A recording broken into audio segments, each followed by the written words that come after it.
السلام علیکم دوستوں، کیسے ہیں آپ سب لوگ؟ دوستوں، میں آج آپ لوگوں کو ایک سٹوری سناؤں گا۔ اور دوستوں، یہ سٹوری جو ہے یہ بہت پہلے کبھی میں نے لکھی تھی اور یہ آن ایئر بھی ہوئی تھی۔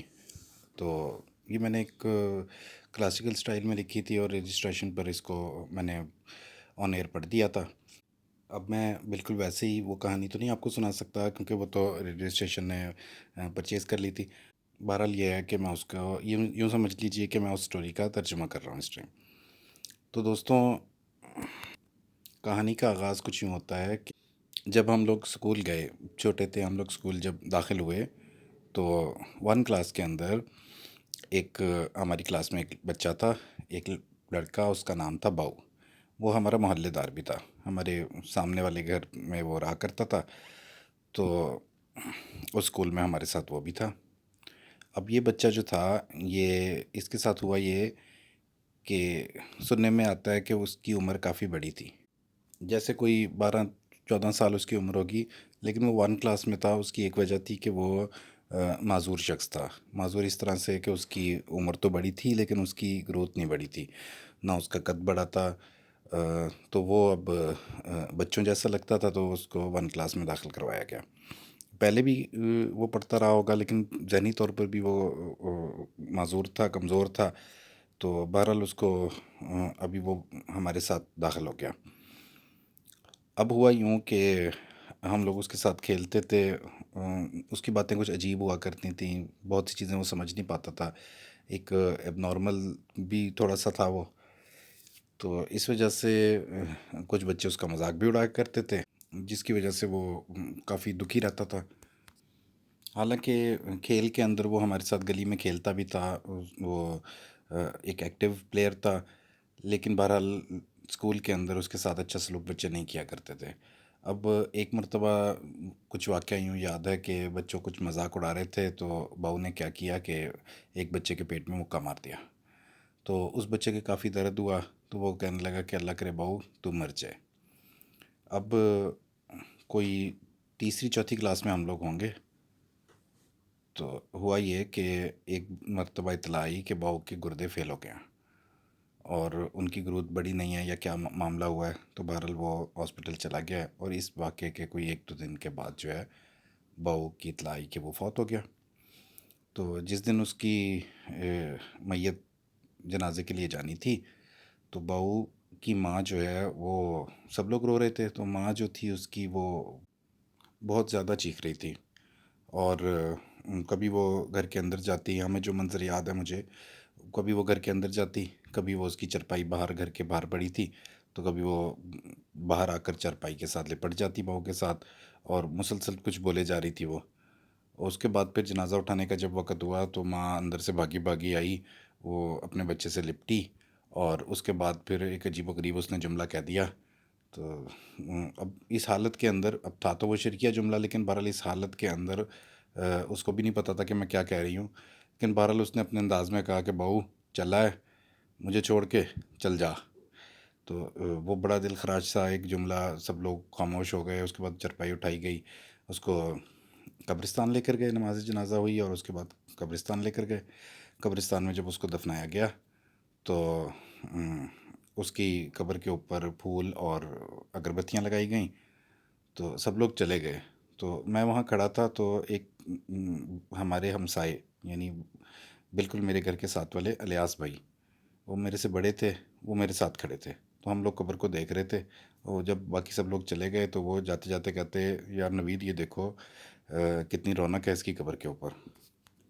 تو دوستوں، میں الیاس بھائی کی بات کو کچھ یوں سمجھا، جو انہوں نے وہ الفاظ کہے تھے کہ یہ روح جو اللہ پاک نے ہم لوگوں کے بیچ بھیجی تھی، یہ ہم لوگوں کے رحم و کرم کے اوپر بھیجی تھی، ہمارے رحم کرنے کے لیے، ہماری آزمائش کے لیے، ہم لوگوں کے اس سے پیار کرنے کے لیے۔ تو ایسی روحیں جو ہیں، یہ اللہ پاک کے ہاں کچھ خاص روحیں ہوتی ہیں۔ ایک تو معذوری کی حالت میں پیدا ہونا، اس کے بعد پھر زندگی اتنی تلخ گزارنا، تو رونق تو آٹومیٹکلی قبروں کے اوپر ایسی لوگوں کی ہی ہوتی ہیں جو اللہ پاک کے خاص لوگ ہوتے ہیں، چنے ہوئے لوگ ہوتے ہیں۔ تو پھر ان معصوم لوگوں کی جو قبریں ہیں وہ باقی قبروں سے، باقی میتوں کی قبروں سے کچھ زیادہ بارونق ہو جاتی ہیں۔ تو دوستوں یہ جو الیاس بھائی ہیں یہ ایک جم چلایا کرتے تھے، بلکہ ہم نے کئی مرتبہ کہا کہ الیاس بھائی ہم آپ کے جم میں آیا کریں گے، تو انہوں نے بہت محبت کے ساتھ کہا کہ ہاں ہاں آنا، میں آپ کو سکھاؤں گا، میں آپ کو ٹریننگ دوں گا، کوچنگ کروں گا۔ اور بہت ہی خوش مزاج انسان سے بہت ہی محبتیں دی انہوں نے ہمیں، انتہائی اخلاق کے ساتھ پیش آتے رہے ہمارے ساتھ ساری زندگی۔ اور الیاس بھائی لوگوں کی مدد کرنے میں، لوگوں کے اپنی چیزیں دینے میں بڑے مشہور تھے۔ مجھے اپنا ذاتی ایک واقعہ یاد ہے کہ ایک مرتبہ مجھے بہت ہی انتہائی ضرورت تھی کوئی کسی کہیں جانے کے لیے، تو میں نے ان کو بتایا کہ جی مجھے نا وہاں پر جانا ہے، تو وہ کہیں جا رہے تھے، انہوں نے اپنا کام چھوڑا، اپنی چابی موٹر سائیکل کی مجھے پکڑائی، یہ لو یار جاؤ جاؤ جلدی جاؤ۔ تو اس قسم کے وہ فراخ دل شخص تھے۔ تو دوستوں ایک دن اطلاع یہ آئی کہ الیاس بھائی کو ہارٹ اٹیک ہو گیا ہے، الیاس بھائی فوت ہو گئے۔ ان کے ابھی شادی ہوئی تھی تو ان کے ابھی بہت چھوٹے بچے تھے، ایک بیٹا تھا ایک بیٹی تھی۔ تو شادی کو ابھی چند سال ہی ہوئے تھے، ان کے بچے بہت چھوٹے تھے، تو لیکن یہ ہے کہ قضا آ گئی، ان کا وقت پورا ہوا اور وہ اس دنیا سے چلے گئے۔ تو دوستوں ان کی خوش مزاجی اور باقی نیکیوں کے ساتھ جو سب سے بڑی نیکی مجھے ان میں نظر آئی تھی وہ تھی معاون کی، کہ بھئی اللہ پاک نے حکم دیا ہے ایک دوسرے کو استعمال کی چیزیں دیا کرو اپنی۔ تو وہ اس معاملے میں بہت فراخ دل تھے۔ تو اس نیکی کی وجہ سے لگتا ہے کہ اللہ پاک کے ہاں وہ ان کی روح جو ہے وہ بخشی گئی ہوگی، کیونکہ اللہ کے نبی حضور پاک صلی اللہ علیہ وسلم نے کچھ یوں ارشاد کیا کہ جب دنیا کے لوگ گواہی دے دیں تو اللہ پاک بھی ان کو بخش دے گا کہ یہ نیک لوگ تھے۔ جی دوستوں ان کے ایک بیسٹ فرینڈ تھے ببے بھائی، تو اکثر ان کے ساتھ ان کا گلی میں محلے میں بیٹھے رہتے تھے کافی دیر تک، وہ ان کی ہر روز ملاقات اور بہت قریبی دوستی تھی، تو بچپن کے دوست تھے۔ تو ببے بھائی میرے چچا کے بھی بڑے قریبی دوست تھے، ایک بہت ہی پیارے انسان تھے۔ تو ببے بھائی جو ہیں وہ میرے چچا کے ساتھ پتنگ بازی کیا کرتے تھے۔ ممکن ہے کہ ان کا بچپن سے ایک کلاس فیلو رہ چکے ہوں، یا ان کی دوستی ایک ہی علاقے میں رہنے کی وجہ سے بہت گہری دوستی تھی ان کی، اور مجھے بھی اپنے ساتھ لے جایا کرتے تھے پتنگیں وغیرہ اڑانے کے لیے کہ بھئی ایک ان کو ہیلپر چاہیے ہوتا ہے پتنگ بازوں کو، تو مجھے ہیلپر کے طور پر، میں چھوٹا تھا لیکن مجھے انہوں نے پھر پنا پکڑنا سکھایا کہ کس طرح سے پیڑھی کو بدلا جاتا ہے پنے کی، تو انہوں نے بہت شفقت کے ساتھ مجھے وہ فن سکھایا تھا۔ تو دوستوں انتہائی شفقت کرنے والے، انتہائی محبت کرنے والے انسان تھے، اور بہت ہی اچھے طریقے سے بات کرنے والے، کبھی کوئی بد زبانی یا بد اخلاقی ان کی نہیں دیکھی تھی۔ تو ایک مرتبہ بھی ان کی بھی ایسے ہی شادی ہوئی تھی، ان کے بچے تو بہت ہی چھوٹے تھے، ابھی اسکول بھی نہیں جاتے تھے، دو بیٹے تھے دو بیٹیاں تھیں۔ تو دوستوں ایک دن اطلاع کچھ یوں آئی کہ وہ اپنے کام سے واپس آ رہے تھے، تو ایک بس کے سے ٹکر ہوئی اور اس کے نیچے وہ آ گئے اور پہیہ ان کے اوپر چڑھ گیا، اس کے نیچے وہ کچلے گئے، جس کی وجہ سے ان کی موت واقع ہو گئی۔ دوستوں اس قسم کی موت کو شہادت کی موت بھی کہا جاتا ہے۔ میرے والد صاحب نے ایک مرتبہ کچھ یوں کہا تھا کہ جب مرد گھر سے باہر کام کے لیے نکلتے ہیں تو وہ جنگل میں نکلتے ہیں۔ تو دوستوں ببے بھائی اپنا رزق کما کر اس جنگل سے واپس آ رہے تھے کہ میں جلد از جلد اپنے بچوں کے پاس پہنچ جاؤں، اور بس والا بھی بس اس لیے جلدی چلا رہا تھا کہ وہ بھی جلدی جلدی گھر پہنچ جائے۔